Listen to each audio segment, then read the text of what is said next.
Morning everyone, Atharva academy के online platform पे आप सभी का स्वागत है।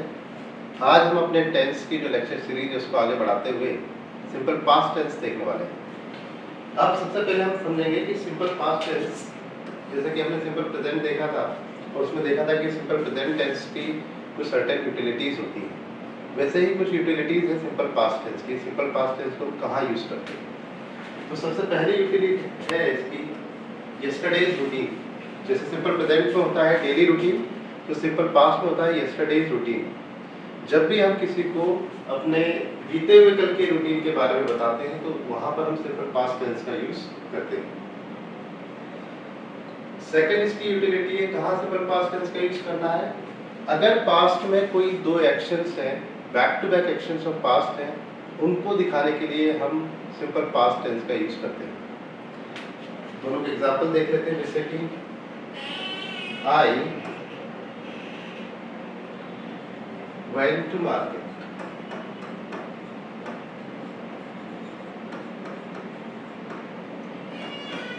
in the evening. I went to market in the evening. ये मेरी यस्टरडेज रूटीन का पार्ट है, तो हमने इसको बोला I went to market in the evening। ये सिंपल पास्ट का पॉजिटिव सेंटेंस है। इसी में अगर हम इसका सेकंड देखते हैं, बैक टू बैक एक्शन का अगर एग्जांपल लेते हैं तो होगा I went to market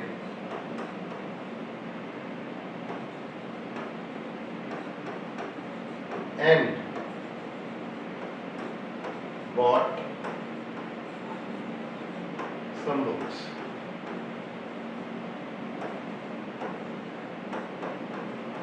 past की किन्हीं दो एक्टिविटीज को जो कि एक के बाद एक हुई हैं, उनको बताने के लिए हम सिंपल पास्ट टेंस का यूज करते हैं। इसके बाद इसकी जो थर्ड यूटिलिटी है interrupted actions of past. Interrupted action क्या होता है कि कोई एक्शन है जो कि ऑनगोइंग थी और उसको किसी दूसरी एक्शन ने उसको इंटरप्ट कर दिया, मतलब उसको रोक दिया। तो ऐसी एक्शंस को बताने के लिए हम सिंपल पास्ट का यूज करते हैं। For example, I was reading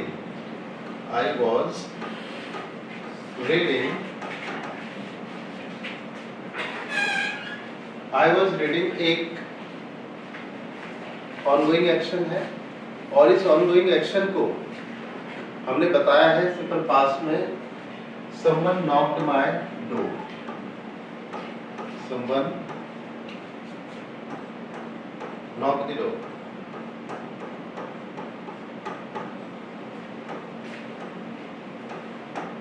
I was reading, तो एक एक्शन जो चल रहा था I was reading and someone knocked the door, मतलब किसी ने दरवाजा खटखटाया। तो जो एक्शन है, जो ऑनगोइंग एक्शन है, वो इंटरप्ट किससे हुआ है?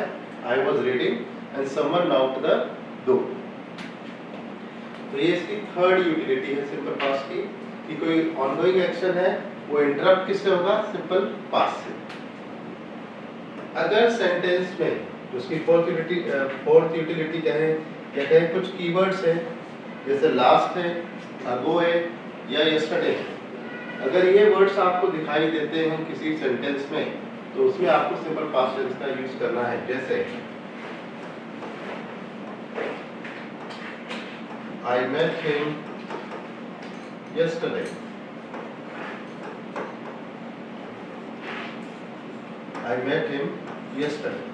तो yesterday एक कीवर्ड है जो कि क्या बता रहा है? लास्ट, अगो या yesterday किसी सेंटेंस में आता है, हमको कौन सा टेंस यूज करना है?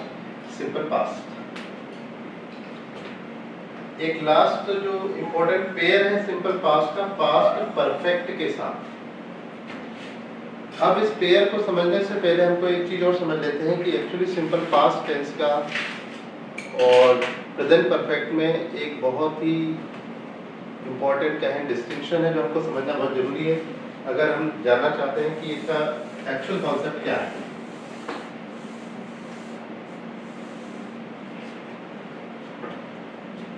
सपोज कोई एक्शन है,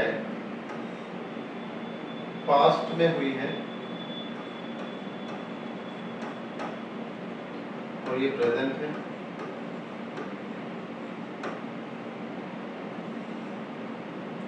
पास्ट की एक्शन का, कोई एक्शन जो पास्ट में हुई उसका प्रेजेंट से अगर रिलेशन है तो हम ये टेंस यूज करते हैं प्रेजेंट परफेक्ट।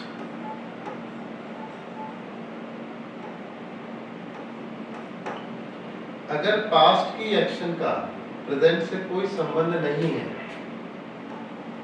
तो हम टेंस यूज करेंगे सिंपल पास्ट। अब ये कैसे होता है? अगर मैं कहूं I ate food, और एक और सेंटेंस जो मैं कह सकता हूं I have eaten food।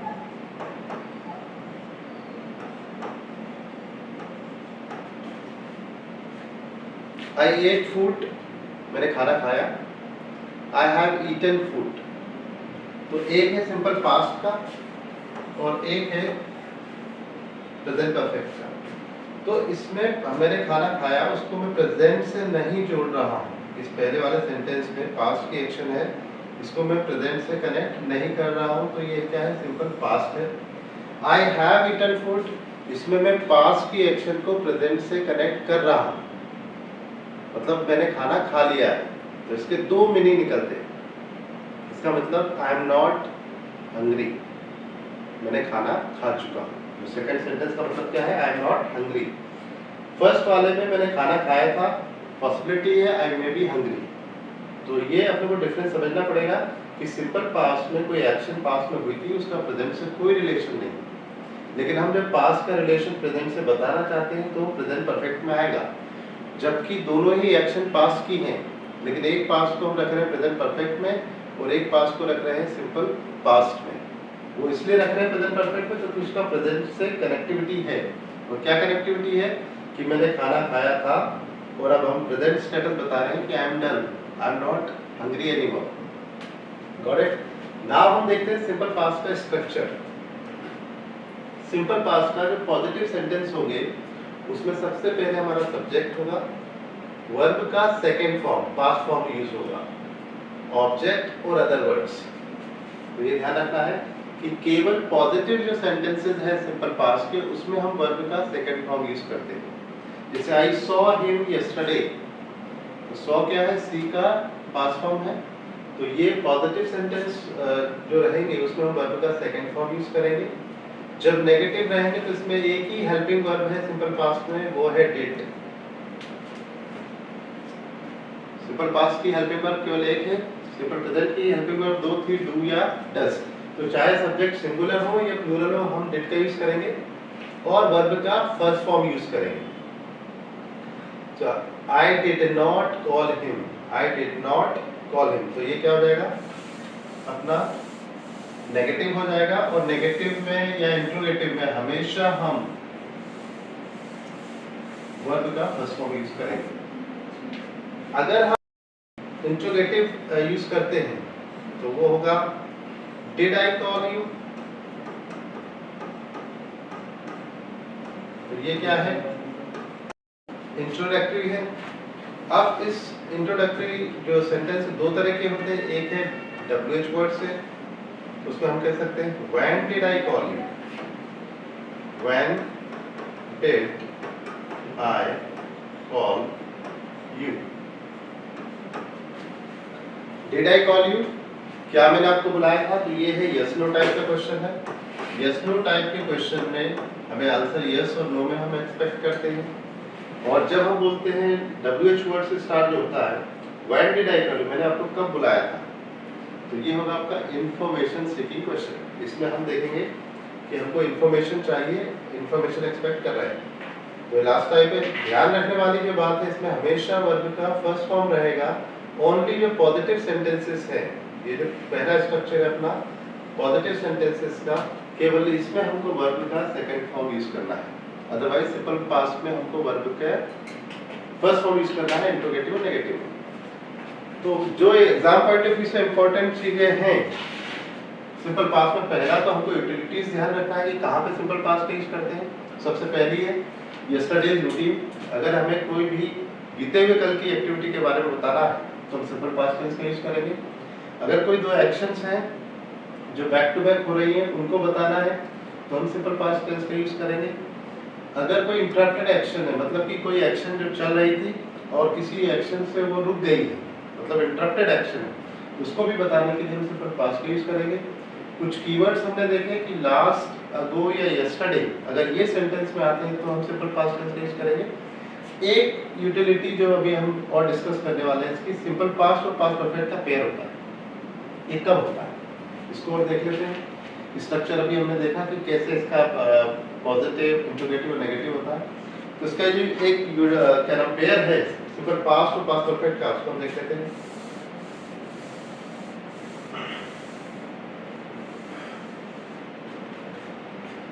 जैसा मैंने आप यहाँ लिख रखा है कि पास्ट परफेक्ट में कंप्लीटेड एक्शन होता है। परफेक्ट टेंस क्या होता है? कंप्लीटेड एक्शन को बताने के काम आता है। तो यदि कोई एक्शन कंप्लीट हो गई है, जैसे आपने 12th में जरूर इस तरह के सेंटेंसेस करे होंगे कि डॉक्टर के आने से पहले मरीज मर चुका था। तो क्या काम हो चुका था? क्या काम हो गया था कि पेशेंट मर चुका था। तो जो काम हो चुका था वो पास्ट परफेक्ट में आएगा। तो कैसे? The patient had died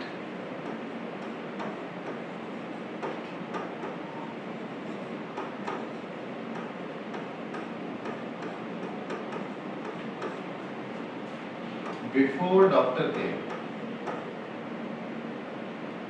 The patient had died before doctor came. अब हमें यहाँ ध्यान रखना है कि बिफोर डॉक्टर केम, ये सिंपल पास्ट है। ये सिंपल पास्ट में क्यों रखा हमने? क्योंकि ये एक्शन इनकम्प्लीट था। एक्शन कंप्लीट क्या हो गया था? पेशेंट हैड डाइड, पेशेंट मर चुका था। तो हमने इसको रखा है पास्ट परफेक्ट में। तो जो काम कंप्लीट हो चुका है, जो एक्शन कंप्लीट हो चुकी है, उसको हमको पास्ट परफेक्ट में रखना है। वो जो काम कंप्लीट नहीं हुआ है उसको हम रखना है सिंपल पास्ट में। ऐसा एक और एग्जांपल ले सकते हैं कि मेरे स्टेशन पहुंचने से पहले ट्रेन जा चुकी थी। तो क्या बन सकता है इसका? The train had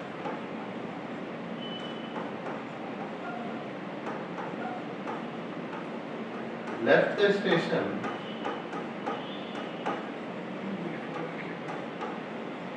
before I reached.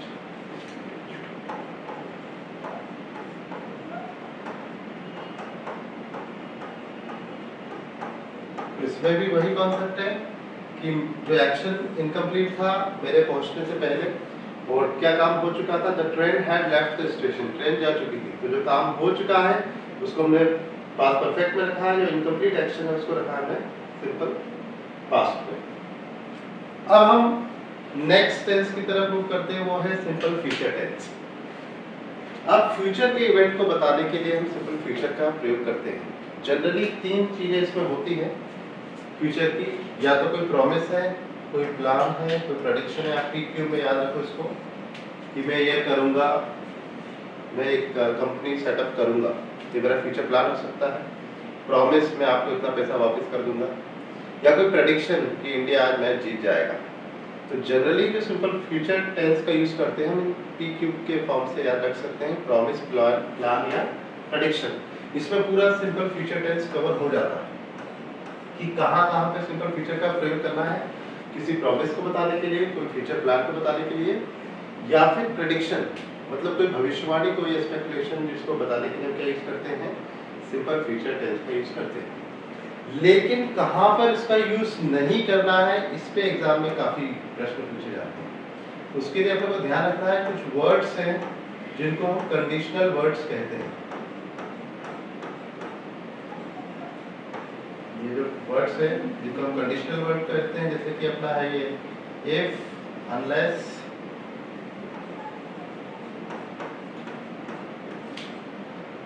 as soon as,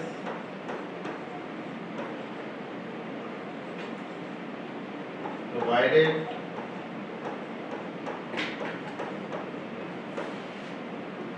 by the time, ये बहुत ही फ्रिक्वेंटली यूज किए जाने वाले वर्ड्स हैं। अगर ये सेंटेंस में आते हैं तो इनके साथ फ्यूचर टेंस का प्रयोग नहीं करना है। और एग्जाम में एरर जो आती है वो यहीं से आती है कि कहाँ पे फ्यूचर टेंस का यूज हमको नहीं करना है। क्योंकि अगर हम ऐसा बोलेंगे if I will come I will meet you, तो ये ग्रामेटिकली इनकरेक्ट है। If I come I will meet you, जो इफ के साथ वाला सेंटेंस है उसमें आपको फ्यूचर टेंस का प्रयोग नहीं करना है। उसका अगला जो सेंटेंस हो सकता है वो फ्यूचर टेंस का हो सकता है। If I come I will meet you. अब इसके स्ट्रक्चर की बात करें तो सब्जेक्ट के साथ विल या शैल भी आता है, जो मैंने यहाँ नहीं लिखा है, लेकिन इसलिए नहीं लिखा है क्योंकि आजकल आप देखें हर किसी सब्जेक्ट के साथ आपको विल देखने को मिलेगा। जो जनरल रूल तो ये कहता है आई और बी के साथ हम शैल का यूज करते हैं, अदरवाइज सभी के साथ विल का। लेकिन आपको अगर विल भी आ रहा है आई के साथ तो वो एरर स्पॉट नहीं करना है क्योंकि आजकल एक्सेप्टेबल है। तो सब्जेक्ट के साथ विल या शैल हम यूज करते हैं। उसके बाद वर्ब का फर्स्ट फॉर्म, ऑब्जेक्ट और अदर वर्ड्स। पूरे सिंपल फ्यूचर टेंस में हमेशा आपको वर्ब का फर्स्ट फॉर्म ही यूज करना है। अगर नेगेटिव होता है तो subject plus will not plus verb का first form object and other words. अगर हमें कोई क्वेश्चन पूछना है तो विल सब्जेक्ट वर्ब का first form object and other words. क्यों यूज करते हैं हम वर्ब को पहले? जब हमें यस नो टाइप में आंसर चाहिए, जैसे विल यू कम टुडे, तो आपका आंसर हो सकता है यस आई विल या नो आई विल नॉट। अगर हमको कोई जानकारी चाहिए, आपसे कोई इंफॉर्मेशन चाहिए, what will you do today, तो आप यस और नो में आंसर नहीं दे सकते क्योंकि इसमें हमको क्या चाहिए? इंफॉर्मेशन। तो आप आंसर कैसे दोगे? आई विल डू दिस या आई विल डू दैट। तो जो पहला जो अपना इंट्रोगेटिव होता है ये हमको यस नो में हम इसका रिप्लाई करते हैं, सेकंड में इंफॉर्मेशन देते हैं। तो क्या चीजें हैं जो हमको ध्यान रखना चाहिए सिंपल फ्यूचर में? पहला तो कहाँ यूज करते हैं इस टेंस को? अपना फ्यूचर प्रॉमिस, प्लान या प्रेडिक्शन को बताने के लिए सिंपल फ्यूचर का यूज करते हैं। कहाँ यूज नहीं करना है? कोई भी कंडीशनल वर्ड्स अगर है, जैसे इफ है, अनलेस है, बाय द टाइम है, एज सून एज है, एज लॉन्ग एज है, प्रोवाइडेड है, अगर ये वर्ड्स अगर कहीं पर सेंटेंस में आते हैं तो इसके बाद वाला जो सेंटेंस आपको प्रेजेंट में रखना है, मीनिंग फ्यूचर का प्रोड्यूस करेगा। जैसे मैंने आपको बताया था if I come I will meet you, अगर मैं आऊंगा तो आपसे मिलूंगा। लेकिन अगर आप इसका लिटरल ट्रांसलेशन करने लगे if I will come I will meet you, तो ये गलत हो जाएगा। क्या बोलना है? इफ आई कम, क्योंकि वो सेंटेंस तो क्या रहेगा? प्रेजेंट का, लेकिन मीनिंग जो प्रोड्यूस करेगा वो फ्यूचर का करेगा। आजकल ये बहुत पॉपुलर पैटर्न है, एग्जाम में आता रहता है। तो क्या होना चाहिए? If I come I will meet you. इसमें हम देख रहे हैं कि जो पहला जो सेंटेंस है वो प्रेजेंट का है और सेकंड है वो फ्यूचर का है, लेकिन मीनिंग दोनों ही फ्यूचर का देंगे। If I come I will, अगर मैं आऊंगा तो आपसे मिलूंगा। तो ये वर्ड्स अगर आते हैं, कंडीशनल और भी वर्ड्स हैं कुछ, अगर इनका प्रयोग होता है सेंटेंस में तो उनके साथ हम सिंपल फ्यूचर टेंस का प्रयोग नहीं करते। स्ट्रक्चर हम ऑलरेडी डिस्कस कर चुके हैं। इसकी यूटिलिटी होती है प्रॉमिस को बताने के लिए फ्यूचर प्रॉमिस, प्लान और प्रेडिक्शन को बताने के लिए हम सिंपल फ्यूचर टेंस का प्रयोग करते हैं। तो आज हमने कवर करे हैं सिंपल पास्ट और सिंपल फ्यूचर। पहले लेक्चर में हमने सिंपल प्रेजेंट देखा था। आने वाले लेक्चर्स में हम कंटिन्यूअस टेंस करेंगे, उसमें भी कुछ बहुत इंपॉर्टेंट कॉन्सेप्ट है जो आपके एग्जाम पॉइंट ऑफ व्यू से काफ़ी इंपॉर्टेंट हो सकते हैं। Thank you for watching. Have a nice day.